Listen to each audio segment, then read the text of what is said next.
BAHASHAM, YAHAWASHI, BAHASHAM, RAWCHAA, QADASH, double honors to GMS who told me this truth. Amos 8 and 11. Behold, the days come, saith the Lord God, that I will send a famine in the land, not a famine of bread, nor a thirst for water, but of hearing the words of the Lord. So Fox News story here, elites in Davos strategize on how to fight right-wing groups, hit back. So one panelist said NGOs are terrible at taking a punch from the right wing. So fighting back against the right wing and the disinformation it spreads is a critical step for restoring trust in non-government organisations that are working with governments and other organisations on projects aimed at improving the state of the world, according to the participants on a panel Tuesdays at the World Economic Forum in Davos, Switzerland. In a discussion about disrupting distrust, Richard, CEO of global communications firm, said that one of the sadnesses he's experienced over the last few years has been the deterioration of trust in NGOs. He said companies are now trusted more than NGOs dealing with civil society issues, and he blamed this change on right-wing groups. My hypothesis on that is right-wing groups have done a really good job of disenfranchising NGOs. They've challenged the funding sources. They've associated you with Bill Gates and George Soros. They've said that you're world people as opposed to actually what you are, which is local. So it says, Ed Edelman said issues like how to cope with -demic, climate change, and racial equality are all suffering because of reduced trust in the NGOs. He also suggested one way to regain that trust is for NGOs to fight back against these right-wing groups.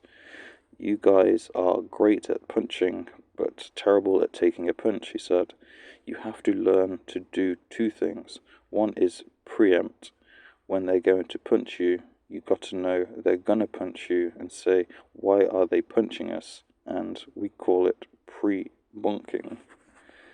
The other is when they hit you and they're inaccurate hit back. Don't take it, he added. Edelman and other panelists acknowledged that the people opposed to the environmental, social and governance goals in the private sector are also forcing companies to reassess how to talk about these goals.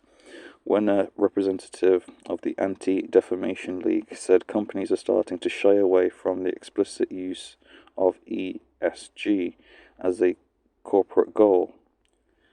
Business needs to stand its ground, he said, but also said companies should not lose sight of the fact that they are in business to make money and should make sure ESG goals don't force them down a path of chasing some woke illusion. Focus your attention on 4 issues: sustainability, on jobs and reskilling, focus on diversity, equality and inclusion, and geopolitics, like get out of Russia, he said, but don't take on every issue. If you scroll down, so if you go to a black woman in the US and tell us we can't use a gas stove anymore because of emissions and we need to switch to electric, our comment is, our food's not going to taste the same, she said, adding that another question is how people will be able to afford an electric stove. So where's the credit facility that allows me to do this? The panel's moderator, New York Times opinion editor Kathleen Kingsbury, said another issue related to trust is the disinformation seen on social media websites, saying there are lingering questions about the extent to which big tech companies can remove this content. I think that there are true questions around how the technology platforms disseminate information, particularly disinformation, and they see significant challenges when it comes to content moderation and how to combat the disinformation online, she says. On the issue, Edelman proposed that companies do all they can to defund sites that spread disinformation.